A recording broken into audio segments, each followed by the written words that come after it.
Assalamualaikum warahmatullahi wabarakatuh. Perkenalkan, saya Resti Fauzia dengan NIM 4424027 akan mendeskripsikan atau membuat video dokumentasi mengenai prasasti Kubur Rajo yang ada di Sadaraso, Tanah Datar.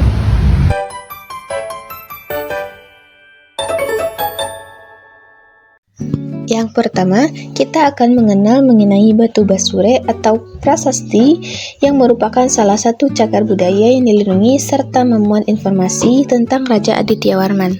Nah, Raja Adityawarman ini adalah seorang penguasa yang memerintah di wilayah Sumatera pada abad ke-14 Masehi.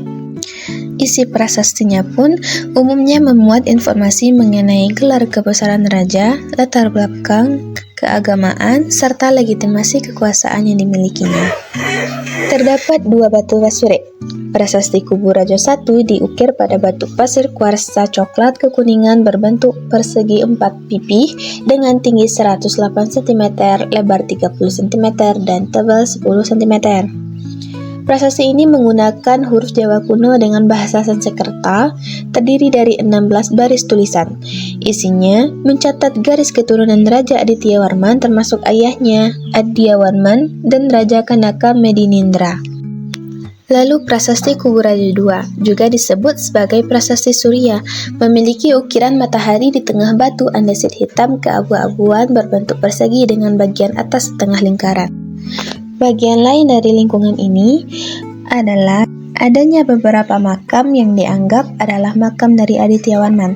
Namun pada dasarnya, situs yang sering disebut sebagai makam di kompleks prasasti Kubur Rajo ini bukan kuburan yang berisi jasad manusia, melainkan sebuah monumen penghormatan dan bekas kompleks pertahanan. Raja Adityawarman yang sering dikaitkan dengan situs ini menganut agama Buddha aliran Tantra Yana Bhairava yang tradisi kematiannya adalah dikremasi sehingga abunya dilarung dan bukan dimakamkan di dalam tanah.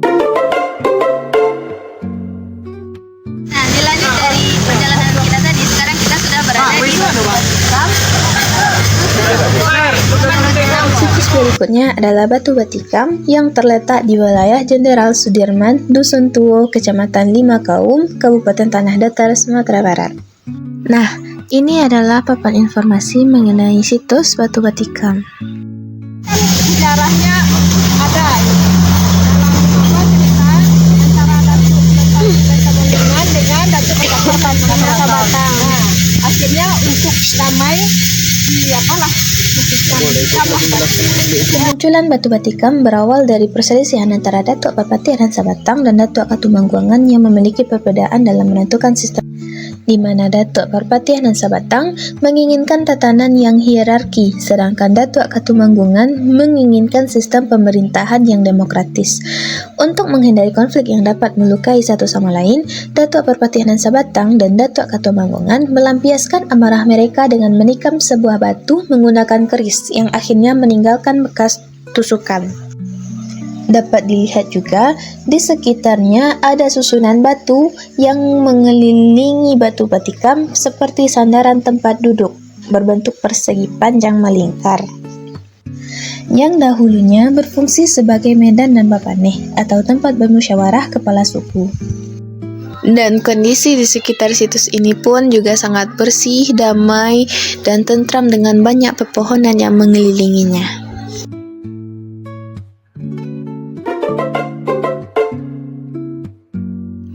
Objek terakhir dari observasi kami adalah Istana Wasa Pagaruyuang atau yang lebih dikenal dengan nama Istana Besar Kerajaan Pagaruyuang, di mana tempat ini adalah museum berupa replika Istana Kerajaan Pagaruyuang yang terletak di Nagari Pagaruyuang, Kecamatan Tanjung Emas, Kabupaten Tanah Datar, Sumatera Barat. Lingkungan di sekitar Istana Wasa Pagaruyuang didominasi oleh vegetasi yang masih terjaga dengan baik, berupa pepohonan rindang yang mengelilingi kawasan istana. Terdiri dari 3 lantai utama, di mana lantai pertama adalah lantai dasar yang luas yang berfungsi sebagai tempat pertemuan adat, area kerja kerajaan, dan ruang tunggu bagi tamu. Di lantai ini terdapat Anjung Sanubari, yaitu singgasana bagi Bunda Kanduang atau Ibu Suri atau pimpinan wanita yang bertindak sebagai pemegang keputusan tertinggi adat. Selain itu, juga terdapat beberapa bilik atau yang kita kenal dengan kamar di bagian belakang yang diperuntukkan bagi putri raja yang sudah menikah. Lalu di lantai 2 adalah lantai yang dikhususkan sebagai kamar tidur bagi putri-putri raja yang belum menikah, yang dirancang khusus sebagai area gadis yang menjalani masa pingitan di dalam 5 bilik mewah bersulam emas. Sedangkan lantai ketiga Istana Pagaruyung dikenal dengan nama Anjong Paranginan, yaitu sebuah ruangan khusus yang terletak di bagian paling atas bangunan dan memiliki fungsi yang sangat sakral dibandingkan lantai di bawahnya, yaitu ruangan yang berfungsi sebagai tempat penyimpanan benda-benda pusaka bernilai tinggi seperti senjata tradisional, mahkota raja, dan perhiasan kerajaan. Dan juga ada beberapa artefak yang dipamerkan di Istana Pagaruyung ini seperti kapak batu kuno, peralatan makan masa dahulu, alat musik, dan juga motif-motif khas Minangkabau. Dan terakhir, satu hal yang tidak bisa terlepas dari kehadiran Rumah Gadang adalah kehadiran rangkiang. Rangkiang sendiri adalah lumbung padi tradisional khas masyarakat Minangkabau yang berfungsi sebagai tempat penyimpanan hasil panen.